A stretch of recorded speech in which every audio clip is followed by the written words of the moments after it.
মোর নাম সলেমান আলী, বাবার নাম বিলাত আলী।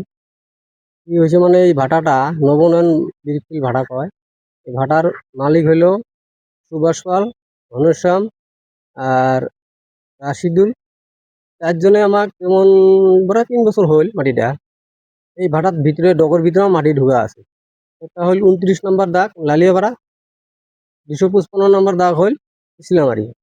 এই দুইটা মাটি আমরা মানে জোর জবরদস্তি দখল করে খাই আছি। ফার্স্টে কথা দিছিল যে তোমার 9% শেয়ার দিম আর কি, 9% শেয়ার দিমু তুমি কয়ে কয়ে 3 বছর চলাইল, কিন্তু এতিয়ালৈকে আমাক কোনো শেয়ার দিয়া নাই। ইমান দিনে ভাটাতে মানে ইউজ কৰি আছিলে, এতিয়ালৈকে ভাটাত সোমাব গেলে কয় যে না তোমালোকৰ কোনো শেয়ার নাই, তোমালোকে কিয় আহিবা ইয়াত। জোর জবরদস্তি মানে যা ইচ্ছে তাই ভাষা কয় আর কি। তো জোর এই মানে বেয়া বেয়া বেয়া ভাষা কয় আর কি।